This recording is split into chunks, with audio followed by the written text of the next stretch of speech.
सनातन परंपरा में गुरु का स्थान ईश्वर से भी ऊंचा माना गया है। गुरु ही वह दीपक है जो अंधकार में भटक रहे जीव को ज्ञान की रोशनी देता है। गुरु ही वह सारथी है जो अर्जुन जैसे शिष्य को उसके कर्म के मार्ग पर स्थिर करता है। परंतु आज के समय में जब सब कुछ दिखावा बन गया है, तब गुरु के रूप में कई लोगों ने सिर्फ अपना स्वार्थ सिद्ध करने के लिए धर्म का वेश अपना लिया है। ऐसे ढोंगी बाबा जो ना तो ज्ञान रखते हैं और ना ही समर्पण, अपनी चतुराई से लोगों की आस्था का शोषण कर रहे हैं। तो आज के समय में ये और भी महत्वपूर्ण बन चुका है कि आप अपना गुरु सोच समझकर और शास्त्र अनुसार चुनें। इस विषय को और गहराई से समझने के लिए हमने बात करी भारत के प्रमुख आध्यात्मिक गुरु एवं ध्यान योग साधक ऋषि प्रभुवत्स से।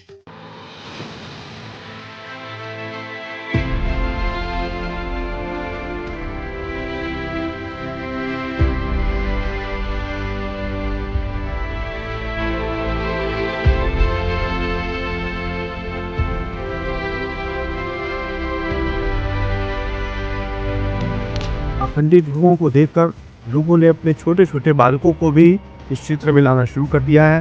तो बालक तरह तरह की बातें करके लोगों को रिझा रहे हैं, लोगों को अपने जोड़ रहे हैं और फॉलोअर्स बढ़ा रहे हैं, जिससे उन्हें आमदनी तो हो ही रही है। किंतु यहाँ जो मूढ़ बालक हैं, जिन्हें भी उतना ज्ञान नहीं है, जिनकी कोई साधना नहीं है, वह धर्म को किस हद तक कहाँ तक ले जाएंगे, ये एक विचारणीय प्रश्न है। नमस्कार। महाभारत और रामायण की कहानियाँ तो आप सबने ज़रूर सुनी होगी। ये सिर्फ कहानियाँ नहीं बल्कि जीवन जीने की शिक्षा भी है। इन्हीं कहानियों में एक ऐसी परंपरा है जो समय के आरंभ से चली आ रही है और हर युग में अपना महत्व रखती है। वो परंपरा है एक गुरु और शिष्य की। गुरु परंपरा का नाम है। गुरु परंपरा है, व्यक्ति नहीं है। गुरु एक तत्व है, देह नहीं है। फिर चाहे वो अर्जुन और द्रोणाचार्य, कर्ण और परशुराम या फिर राम और विश्वामित्र का हो, ये सभी संबंध सिर्फ शिक्षा के नहीं, समर्पण और श्रद्धा के भी थे। और गुरु शिष्य की कहानी इतनी भी पुरानी नहीं है कि उसे नकारा जा सके। आज के आधुनिक युग में भी गुरु शिष्य परंपरा चली आ रही है। फिर चाहे वो चंद्रगुप्त के गुरु चाणक्य हो या फिर विवेकानंद के गुरु रामकृष्ण परमहंस। लेकिन ये सवाल उठता है कि आखिर कोई अपना गुरु कैसे चुने। महाराज जी, हम गुरु किसको माने? हमारे वैदिक सनातन धर्म में इतने सारे गुरु हैं। आइए इस सवाल का डीप एनालिसिस करते हैं। देखते हैं सनातन परंपरा पर शास्त्रों का क्या कहना है। सनातन धर्म गुरु शिष्य परंपरा से काफ़ी प्रभावित है। शास्त्रों के अनुसार एक अच्छे गुरु की कुछ विशेषताएं होती हैं जो उन्हें अन्य व्यक्तियों से अलग बनाती हैं। सबसे पहले एक गुरु को वेद और शास्त्रों का ज्ञान होना चाहिए। वेद ज्ञान सिर्फ पुस्तकों का नहीं बल्कि जीवन के हर पहलू की समझ देता है। जो व्यक्ति इस ज्ञान में निपुण है वही आपके जीवन यात्रा में मार्गदर्शन कर सकता है।